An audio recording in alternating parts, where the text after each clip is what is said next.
친절한 시사, 시원한 통찰, 노영희의 출발 새 아침, 슬기로운 인터뷰.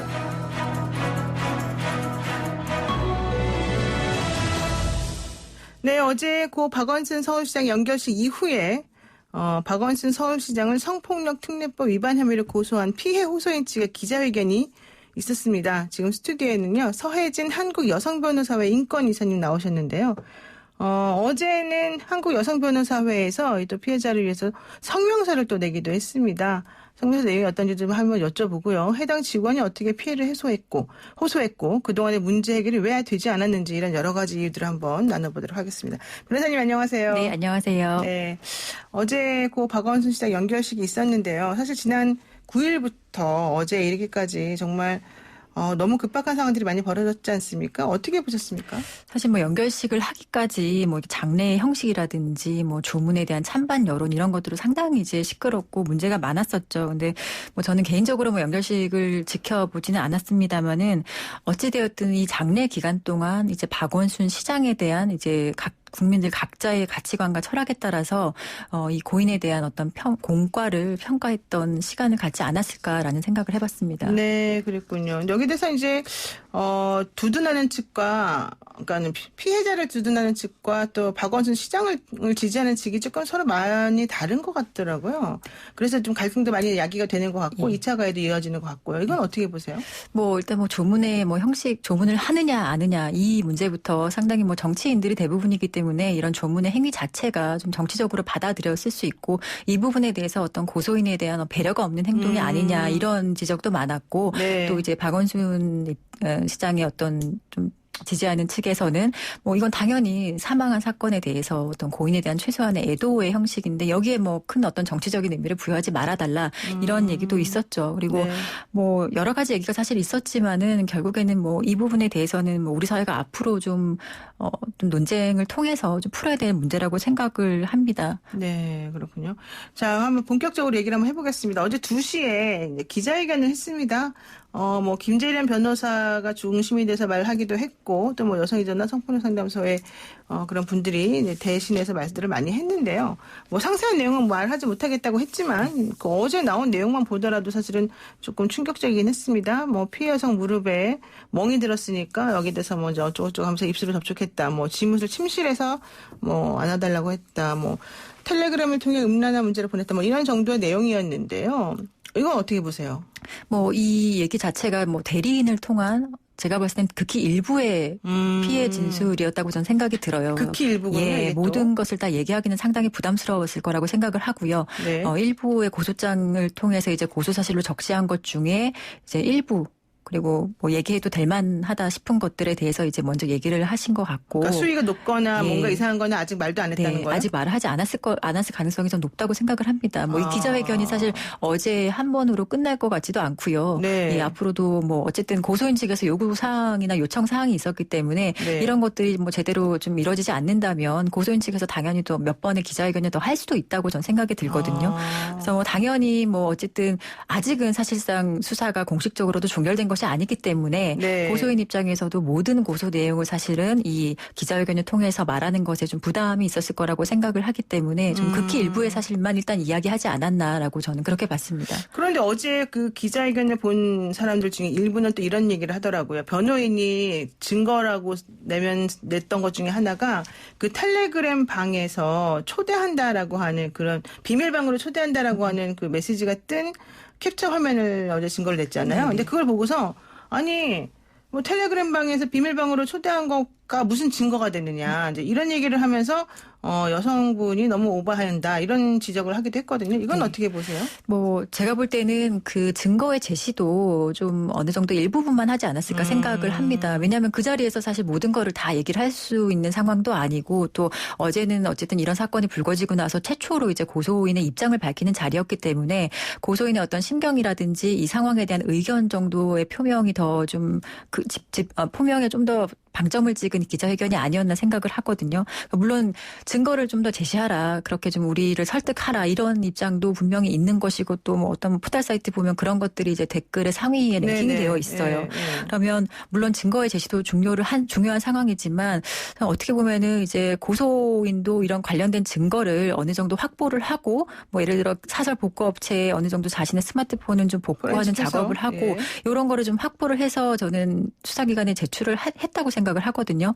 그러면은 사실 이미 수사기관에 제출된 거기 때문에 뭐 기자회견을 통해서 그거를 막 공개적으로 제시하는 것에 대해서 고소인도 좀 부담이 있었을 수 있다고 생각을 하고, 또 고소인에 대해서 사실 이게 증거가 되느냐, 이런 것들은 뭐 개인의 판단일 수 있지만 더 확실한 증거를 가져오라라고 이렇게 지나치게 요청을 하는 것도 어떻게 보면은 지금 이제 고소인의 처한 상황에 있어서는 좀 가혹하지 않나라는 들었습니다. 근데 그 텔레그램 방에 비밀방에 초대한 것만 가지고는 사실 직접 든 건 아니죠? 그렇죠. 이렇게 뭐 얘기를 했다는 정황이 될 수는 있지만 그 대화 내용에서 어떤 얘기가 이루어졌는지, 뭐 고소인이 주장하는 뭐 어떤 사진을 왔다든지 이런 것들은 사실 추후에 뭐 그런 얘기가 있어야지, 그런 자료가 있어야지만 입증될 수 있는 부분이라고 할 수 있겠죠. 그러니까 아마도 변호인 측에서는 일부만 공개를 한 것으로 지금 보이고, 일단은 그런 정황들은 좀 있어 보이니까 좀 지켜보는 것이 맞겠다, 이런 입장인 것 같아요.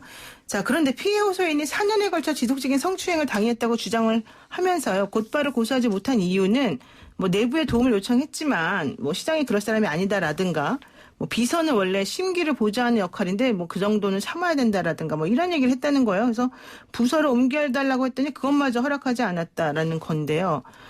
그런데 사실 우리가 일반 사기업의 비서도 아니고 공공기관 공무원이지 않습니까? 공무원은 사실 그 인사권자가 서울시장이 아니잖아요. 그러니까 사실 본인이 싫으면 그냥 일반 사기업의 직원들보다는 훨씬 더 자유롭게 당당하게 본인이 나 못합니다, 하지 마세요라고 할 수 있는 구조 아니었느냐. 근데 왜 4년 내내 가만히 있었느냐. 특히 4년 전부터라면 바로 그때 안희정 전 지사 사건 같은 것들이 막 터지던 시기여서 오히려 더 말할 수 있는 상황이었는데, 당신의 말에 좀 진정성을 믿기 어렵다, 이런 주장들을 하시는 분들이 있습니다. 이건 어떻게 보세요? 근데 저는 그 부분에 있어서는 사실은 이 상황에 처해보지 않으면 함부로 말할 수 없는 상황이라고 생각을 해요. 이 4년이라는 시간이 우리가 봤을 때는 되게 긴 시간 아니야? 이렇게라고 느껴질 수 있지만, 이 피해를 호소하는 고소인의 입장에서는 이 시간이 상당히 짧게 느껴졌을 수도 있어요. 어떤 면에서 짧냐면은 이걸 어떻게 해야 되지? 어떻게 대처해야 되지? 어느 기관에다가 어떻게 얘기를 해야 되지? 이런 판단을 하는 기간에 있어서는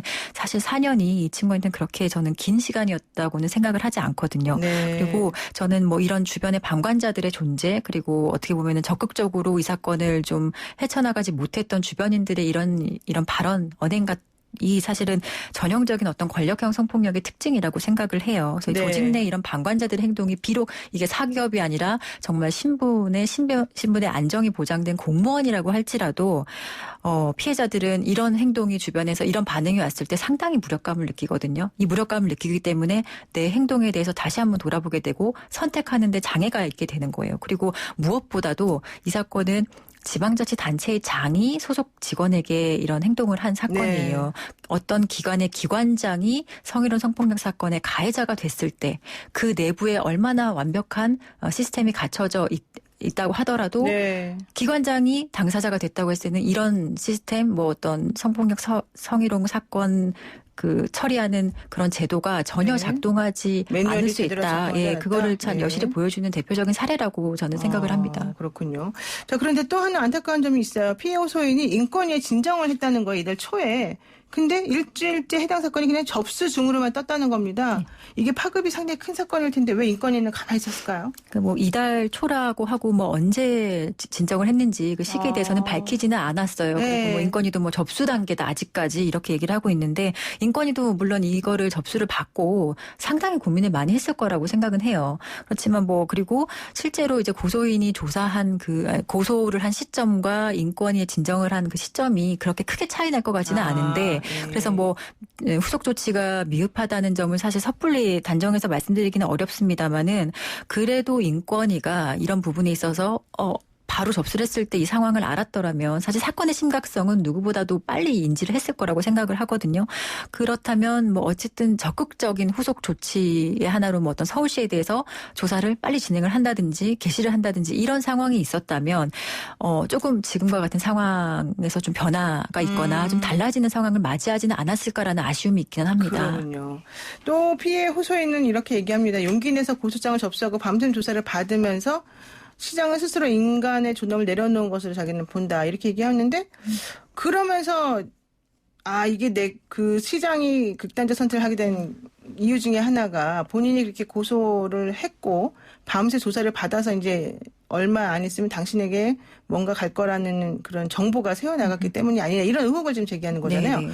물론 청와대는 아니다라고 얘기를 하는데 또 다른 보도에서는 맞다 뭐 이렇게 얘기를 하고 있어서 이게 어떻게 된 일일까요? 그래서 뭐 지금 이 박원순 시장 피고소인 신분을 가지는 박원순 시장에게 고소인이 고소한 어떤 내용과 그런 사실이 전달이 됐느냐, 전달이 됐다면 어떤 방식으로 전달이 됐느냐 이 부분에 대해서 사실은 저희 뭐 통상적으로 일단 형사 절차에서 고소인의 어떤 고소 내용이 그대로 피고소인 측에 전달되는 경우는 없죠. 있으면 이게 상당히 문제가 있는 것인데 뭐 청와대는 전달한 적이 없다라고 이제 사실 무근이다라고 밝히기는 했지만 이 부분에 대해서 고소인 입장에서는 사실 고소장 접수를 하고 고소인 조사를 한 10시간 가까이 한 것 같아요. 그래서 뭐 4시쯤 오후 4시에 접수를 하고 다음날 새벽 2시 반에 고소인 조사가 끝났다고 하거든요. 그리고 뭐 사실은 그날 밤에 이제 박원순 시장이 사망했다는 이제 보도가 나왔었는데 그렇다면 이게 너무 고소인 입장에서는 빠르게 피고소인 측에 전달된 것이 아니냐 하는 의심을 당연히 할 수밖에 없고